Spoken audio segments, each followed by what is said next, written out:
నమస్కారం. ఈరోజు మనం ఓ ఆసక్తికరమైన విషయం మాట్లాడుకుందాం. అదేంటంటే, మనం వేసుకునే మందులు చిన్న మాత్రైనా, ఓ సిరపైనా మన ఒంట్లోకి వెళ్ళాక అసలు ఏం చేస్తాయి, ఎక్కడికి వెళ్తాయి, అవి ఎలా పనిచేస్తాయో కొంచెం లోతుగా చూద్దాం. ఇది మనందరికీ అవసరమైన విషయం కూడా, మన ఆరోగ్యం గురించి కదా. అవును, ఖచ్చితంగా. ఈరోజు మన చర్చకు ఆధారం రాజమండ్రి జిఎస్ఎల్ వైద్య కళాశాల కంటెంట్ రైటర్ పెద్దాడ నవీన్ గారు రాసిన ఒక ఆర్టికల్. ఆయనక్కడి ఫార్మకాలజీ నిపుణులతో మాట్లాడి ఆ వివరాలతో దీన్ని రాశారంట. ఆహా, మంచి విషయం. మన లక్ష్యం కూడా అదే. ఈ మందుల ప్రయారం ఎలా ఉంటుందో అర్థం చేసుకోవడం, దానివల్ల మనకు పేషెన్స్గా అవగాహన పెరగడం. ఆలోచించండి, చిన్న టాబ్లెట్ వేసుకుంటాం, దానికెలా తెలుసు ఎక్కడికి వెళ్ళాలి, ఏం చెయ్యాలి అని? దాని వెనుక ఉన్న సైన్స్ ఏంటో చూద్దాం, సరేనా? తప్పకుండా. అయితే ఈ మందుల ప్రయాణంలో ఆ పెద్దాడ నవీన్ గారు చెప్పినట్టు ముఖ్యంగా 5 దశలుంటాయంట. మొట్టమొదటిది అబ్జార్ప్షన్, అంటే శోషణ. శోషణ, అవును. అంటే ఇప్పుడు మనం మాత్ర వేసుకున్నా, సిరప్ తాగినా అది కడుపులోకి వెళ్ళి, ఆ తర్వాత చిన్న ప్రేగుల్లోకి, అక్కడ్నుంచి రక్తంలోకి ఎలా కలుస్తోంది, అదంతా ఈ దశలో జరుగుతోంది. కరెక్ట్. అదే ఇంజెక్షన్ అయితే అది కొంచెం తేగా కదా. అవును, ఇంజెక్షన్ అయితే దాదాపుగా నేరుగా రక్తంలోకే వెళ్తుంది. అంటే ఈ కడుపు ప్రేగుల ప్రక్రియ కొంత తప్పుతుంది. ఓ, అందుకే ఇంజెక్షన్ ఫాస్ట్గా పనిచేస్తుందా? ఆ, చాలా సందర్భాల్లో అందుకే. చూడండి, ఈ శోషణ అనేది మందు ఎంత వేగంగా, ఎంత మొత్తంలో రక్తంలోకి వెళ్తుందో నిర్ణయిస్తుంది. మనం మందు ఎలా తీసుకుంటున్నాం? నోటి ద్వారానా, ఇంజెక్షనా, స్కిన్ పైన రాసుకుంటున్నామా? దీన్ని బట్టి ఆ శోషణ వేగం శాతం మారుతుంది. అంటే ఇప్పుడు బాగా నొప్పిగా ఉంటే ఇంజెక్షన్ ఇస్తారు కదా, అది ఇందుకేనా? అంతే, త్వరగా రిలీఫ్ రావాలి కాబట్టి. కొన్నిసార్లు మందు నోటి ద్వారా తీసుకుంటే కడుపులో యాసిడ్ వల్ల కొంత పాడైపోవచ్చు కూడా. ఇంజెక్షన్లో ఆ సమస్య ఉండదు. సో మందులో రకరకాల రూపాల్లో ఎందుకుంటాయో దీన్ని బట్టి అర్థం చేసుకోవచ్చు. ఒక్కోదానికి ఒక్కో కారణం అవసరం ఉంటుందన్నమాట. అర్థమైంది. సరే, ఇప్పుడు మందు రక్తంలో కలిసింది, తర్వాతేంటి? అది ఎక్కడికి వెళ్తుంది? దాన్నేమంటారు? అది రెండో దశ, డిస్ట్రిబ్యూషన్, అంటే పంపిణీ. పంపిణీ అంటే డెలివరీ లాగనా? దాదాపుగా అంతే. రక్తమనేది ఒక హైవే అనుకోండి. ఈ హైవే ద్వారా మందు శరీరంలో వివిధ ప్రాంతాలకు, టిష్యూలకు, అవయవాలకు చేరుకుంటుంది. కొన్ని మందులు బ్రెయిన్కి వెళ్ళాలి, కొన్ని కిడ్నీలకి, కొన్ని గుండెకి. ఇలా వాటి లక్ష్యాన్ని బట్టి ఈ పంపిణీ జరుగుతుంది. అంటే కొన్ని మందులు కొన్ని అవయవాలకే వెళ్తాయా? అవును, కొన్ని స్పెసిఫిక్గా కొన్ని అవయవాలనే టార్గెట్ చేస్తాయి, కొన్ని మాత్రం శరీరమంతా వ్యాపిస్తాయి. ఇది ఆ మందు యొక్క కెమికల్ నేచర్ మీద, అంటే అది కొవ్వులో కరుగుతుందా, నీళ్లలో కరుగుతుందా అనే దానిమీద, ఇంకా ఆ అవయవాలకు బ్లడ్ సప్లై ఎంతుంది అనే దానిమీద ఆధారపడి ఉంటుంది. ఓ, అందుకే చూడండి, డాక్టర్లు డోస్ విషయంలో, టైమింగ్ విషయంలో అంత పర్టిక్యులర్గా ఉంటారు. సరైన మోతాదులో మందు సరైన టైంకి దాని టార్గెట్ ప్లేస్కి చేరాలి. అప్పుడే కదా అది పనిచేసేది. ఇది చాలా ముఖ్యం రోగికి తెలియడం. నిజమే, డోస్ అటూ ఇటూ అయితే సమస్య వస్తుంది. సరే, డెస్టినేషన్కి రీచ్ అయింది, ఇప్పుడు అసలు పని మొదలవ్వాలి కదా. ఎస్, అదే మూడో దశ, యాక్షన్, అంటే చర్య. ఇక్కడే అసలు మ్యాజిక్ జరిగేది. మ్యాజికా అంటే? అంటే మందు దాని టార్గెట్ని చేరుకున్నాక అక్కడ ఏం చేస్తుందో అదే ఈ యాక్షన్. ఆ టార్గెట్ మన శరీరంలో ఉండే హార్మోన్లు కావచ్చు, ఎంజైమ్స్ కావచ్చు, లేదా సెల్స్ పైన ఉండే రిసెప్టార్స్ కావచ్చు. కొన్నిసార్లు మన శరీరంలోకొచ్చిన బ్యాక్టీరియా లాంటి బయటివి కూడా కావచ్చు. ఓ, పెద్దాడ నవీన్ గారి ఆర్టికల్లో యాంటీబయాటిక్స్ గురించి చెప్పారు, అవి బ్యాక్టీరియాని చంపేస్తాయని. అది ఈ యాక్షన్ స్టేజ్లోనేనా? ఎగ్జాక్ట్లీ.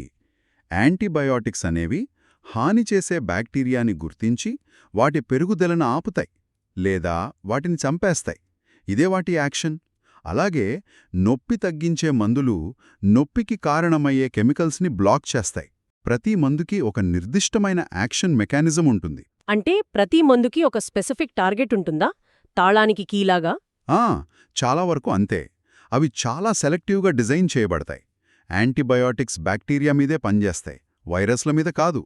అందుకే జలుబు చేస్తే యాంటీబయాటిక్ వేస్ట్. అవును కదా. అందుకే అసలు జబ్బు ఏంటో కరెక్ట్గా డయాగ్నోస్ అయ్యాకే దానికి సరైన మందు వాడాలి. సొంత వైద్యం ఎందుకు ప్రమాదమో ఇక్కడ అర్థం చేసుకోవాలి. సరైన డయాగ్నోస్, సరైన మందు, ఇవి కీలకం. చాలా బాగా చెప్పారు. సరే, మందు దాని పని చేసేసింది, తర్వాతేంటి? అది అక్కడే ఉండిపోతుందా? లేదు లేదు. పని అయిపోయాక దాన్ని బాడీలోంచి పంపించాలే కదా. అదే 4వ దశ, మెటబాలిజం అంటే జీవక్రియ. జీవక్రియ అంటే? ఏం చేస్తుందంటే మందుల్ని రసాయనికంగా మారుస్తుంది. వాటిని విడగొట్టి నీటిలో కరిగే రూపంలోకి మార్చి శరీరం నుంచి బయటకు పంపించటానికి సిద్ధం చేస్తుంది. ఓ, లివర్ అంత పనిచేస్తుందా? అవును. కొన్నిసార్లు ఇంట్రెస్టింగ్గా ఈ లివర్లో జరిగే మార్పుల వల్లే మందు యాక్టివ్గా మారుతుంది కూడా. దాన్ని ప్రోడ్రగ్ అంటారు. లివర్లో ప్రాసెస్ అయ్యాటే అది అసలు పని మొదలు పెడుతుంది. పారాసిటమాల్ లాంటివి కొంతవరకు ఇలాగే పనిచేస్తాయి. అదా సంగతి. అయితే ఇక్కడో విషయం గుర్తుంచుకోవాలి. మన లివర్ హెల్త్ చాలా ఇంపార్టెంట్. లివర్ సరిగ్గా పనిచేయకపోతే మందులు సరిగ్గా మెటబలైజ్ అవ్వవు. అవి బాడీలో ఎక్కువసేపు ఉండిపోయి సైడ్ ఎఫెక్ట్స్ ఎక్కువ కావచ్చు లేదా టాక్సిక్ అవ్వచ్చు. అంటే లివర్ ప్రాబ్లమ్స్ ఉంటే మందుల విషయంలో జాగ్రత్తగా ఉండాలా? ఖచ్చితంగా. అంతేకాదు, మనం ఒకేసారి 2-3 రకాల మందులు వాడుతున్నామనుకోండి, అవన్నీ లివర్లోనే మెటబలైజ్ అవ్వాలంటే ఒకదానితో ఒకటి పోటీ పడతాయి. దీనివల్ల ఒక మందు ఎఫెక్ట్ తగ్గిపోవచ్చు లేదా ఇంకోదాని ఎఫెక్ట్ పెరిగిపోవచ్చు. అందుకే మనం వాడే ప్రతి మందు, ఆయుర్వేదమైనా హోమియో అయినా సప్లిమెంట్స్ అయినా, అన్నిటి గురించి డాక్టర్కి చెప్పాలి. ఇది పేషెంట్ సేఫ్టీకి చాలా ముఖ్యం. అవును, ఇది చాలా ముఖ్యమైన పాయింట్ చెప్పారు. సరే, లివర్ దాన్ని మార్చేసింది. ఇక చివరికి దాన్ని బయటకు పంపాలి. అలేలా? అదే ఆఖరి దశ, 5వది, ఎక్స్క్రీషన్ అంటే విసర్జన. విసర్జన అంటే యూరిన్ ద్వారానా? ప్రధానంగా దాని ద్వారాను, ఇంకా కొన్ని మార్గాల ద్వారాను. పని పూర్తయిన మందుల్ని, లివర్లో మారిన వాటి వ్యర్థోత్పత్తుల్ని శరీరం బయటకు పంపించాలి కదా. ఈ పనిలో కిడ్నీలు అంటే మూత్రపిండాలు కీలక పాత్ర పోషిస్తాయి. రక్తాన్ని ఫిల్టర్ చేసి ఆ వేస్ట్ని యూరిన్ రూపంలో బయటకు పంపేస్తాయి. కిడ్నీలే మెయినా ఇక్కడ? చాలా మటుకు అవును. కొన్ని మందులు లేదా వాటి మెటబోలైట్స్ లివర్ నుంచి బైల్ జ్యూస్, పిత్తరసం ద్వారా ప్రేగుల్లోకి వెళ్లి మలం ద్వారా బయటికి వెళ్తాయి. ఇంకొన్ని చాలా తక్కువ మోతాదులో చెమట ద్వారా, లాలాజలం ద్వారా లేదా మనం వదిలే గాలి ద్వారా కూడా బయటకు పోవచ్చు. ఓ, గాలి ద్వారా కూడానా? అవును, కొన్ని ఆల్కహాల్ లాంటివి అలా కూడా ఎలిమినేట్ అవుతాయి. సో కిడ్నీల పనితీరు సరిగా ఉండటం ఈ విసర్జనకి చాలా అవసరం. కిడ్నీ ప్రాబ్లమ్స్ ఉన్న వాళ్ళల్లో మందులు సరిగా బయటకు పోవు కాబట్టి డోస్ అడ్జస్ట్ చేయాల్సి వస్తుంది. హమ్మయ్యా! ఇదండి సంగతి. శోషణ, పంపిణీ, చర్య, జీవక్రియ, విసర్జన. అబ్బా, ఒక చిన్న మాత్ర వెనుక ఎంత కథ ఉందో! ఇదంతా తెలుసుకోవటం బాగానే ఉంది కానీ, నవీన్ గారు చెప్పినట్టు పేషెంట్గా మనకు దీనివల్ల అసలు ఉపయోగమేంటి ప్రాక్టికల్గా? చాలా ఉపయోగముంది. ఈ ప్రాసెస్ అర్థమైతే మనం మందుల విషయంలో చాలా జాగ్రత్తగా ఉంటాం. మొదటిది డోసేజ్. డాక్టర్ చెప్పిన డోస్, చెప్పిన టైంకే ఎందుకు వేసుకోవాలో ఇప్పుడు క్లియర్గా అర్థమవుతుంది కదా. అవును. డోస్ ఎక్కువైతే లివర్, కిడ్నీలపై భారం పడి టాక్సిక్ అవ్వచ్చు. డోస్ తగ్గితే అసలది పనిచేయాల్సిన చోట ప్రభావం చూపించకపోవచ్చు, వేస్ట్ అవుతుంది. కరెక్ట్. రెండోది యాంటీబయాటిక్ కోర్స్. చాలామంది ఏం చేస్తారంటే యాంటీబయాటిక్స్ వాడగానే 2-3 రోజుల్లో జ్వరం, నొప్పి తగ్గుతాయి, అంతే తగ్గిపోయింది కదా అని మానేస్తారు. చాలామంది చేస్తారలా. కానీ అది చాలా ప్రమాదం. ఎందుకంటే లక్షణాలు తగ్గినంత మాత్రాన బాడీలో ఉన్న బ్యాక్టీరియా మొత్తం పోయినట్టు కాదు. బలహీనపడిన కొన్ని బతికే ఉంటాయి. మనం మందు ఆపేస్తే అవి మళ్లీ పుంజుకొని ఈసారి యాంటీబయాటిక్కి లొంగకుండా తయారవుతాయి. దాన్ని రెసిస్టెన్స్ అంటారు. అంటే ఆ మందు ఇంక పని చేయదనమాట. పనిచేయదు. అది ఆ వ్యక్తికే కాదు, సమాజానికి కూడా ప్రమాదం. ఆ రెసిస్టెంట్ బ్యాక్టీరియా ఇతరులకు సోకితే వాళ్లకి ఆ మందు పనిచేయదు. అందుకే డాక్టర్ ఎన్ని రోజులు వాడమంటే అన్ని రోజులు. లక్షణాలు తగ్గినా సరే కోర్స్ కంప్లీట్ చేయాలి. ఇది పేషెంట్కి తప్పక తెలియాల్సిన విషయం. ఇది చాలా ముఖ్యం నిజంగా. ఇంకేంటి?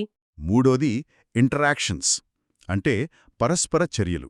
మనం తినే ఫుడ్, తాగే డ్రింక్స్, ముఖ్యంగా ఆల్కహాల్, వేరే ఇతర మందులు, ఇవన్నీ మనం వాడుతున్న మెయిన్ డ్రగ్ పనితీరును మార్చేయొచ్చు. ఆహారం కూడానా? అవును. కొన్ని మందుల్ని ఖాళీ కడుపుతో వేసుకోవాలి, అప్పుడే బాగా అబ్జార్బ్ అవుతాయి. కొన్నిటిని తిన్న తర్వాత వేసుకోవాలి, లేదంటే కడుపులో మంటొస్తుంది. కొన్ని పాలు లేదా కొన్ని పండ్ల రసాలతో కలిపి తీసుకోకూడదు, ఎందుకంటే అవి మందు శోషణని తగ్గిస్తాయి. మద్యమైతే లివర్పై ప్రభావం చూపి మందు మెటబాలిజంని దెబ్బతీస్తుంది. ఓ గాడ్! అందుకే డాక్టర్ లేదా ఫార్మసిస్ట్ చెప్పిన సూచనలు ఖచ్చితంగా పాటించాలి. వాళ్ళు భోజనానికి ముందు అంటే ముందే, తర్వాత అంటే తర్వాతే వేసుకోవాలి. ఏ డౌటున్నా అడగాలి. పెద్దాడ నవీన్ గారు కూడా ఈ ప్రాక్టికల్ పాయింట్స్ మీదే తన ఆర్టికల్లో ఫోకస్ చేశారు. ఇవన్నీ రోగి భద్రతకు సంబంధించినవి. వావ్! నిజంగా ఒక మాత్ర ప్రయాణం ఇంత కాంప్లెక్స్గా ఉంటుందని, దాని వెనుక ఇన్ని విషయాలున్నాయని తెలీదు. ఈ 5 దశలు అర్థం చేసుకోవడం వల్ల మన ఆరోగ్యం విషయంలో మనం కూడా కొంచెం బాధ్యతగా ఉండగలుగుతాం. ఈ క్లిష్టమైన విషయాన్ని ఇంత బాగా వివరించిన పెద్దాడ నవీన్ గారికి థ్యాంక్స్ చెప్పాలి. నిజమే. ఫైనల్గా చెప్పేదేంటంటే, మనకిస్తున్న ట్రీట్మెంట్ గురించి, మందుల గురించి మనకెంత ఎప్పుడు తెలిస్తే అంత మంచిది. అప్పుడే మనం డాక్టర్తో గానీ, ఫార్మసిస్ట్తో గానీ కాన్ఫిడెంట్గా మాట్లాడగలం. మన డౌట్స్ క్లియర్ చేసుకోగలం. వాళ్ళ సలహాలని సరిగ్గా పాటించగలం. ఇదంతా మన ఆరోగ్యం కోసమే. ముగించే ముందు నాకొక ఆలోచన వస్తోంది.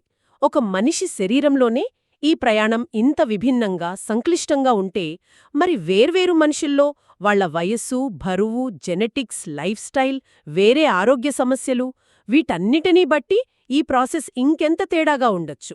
మంచి ప్రశ్న. చాలా తేడా ఉంటుంది. భవిష్యత్తులో పర్సనలైజ్డ్ మెడిసిన్ అంటారు కదా, అండి. అంటే ప్రతి వ్యక్తికి తగ్గట్టు మందులివ్వడం. అవును. దానికి ఈ అవగాహన ఎలా ఉపయోగపడుతుంది? దీని గురించి కాస్త ఆలోచించండి. తప్పకుండా. అది చాలా ఇంట్రెస్టింగ్ ఏరియా. సరే, ఈనాటి చర్చ ఇక్కడితో ఆపేద్దాం. మరో అంశంతో మళ్ళీ కలుద్దాం. సెలవు. నమస్కారం.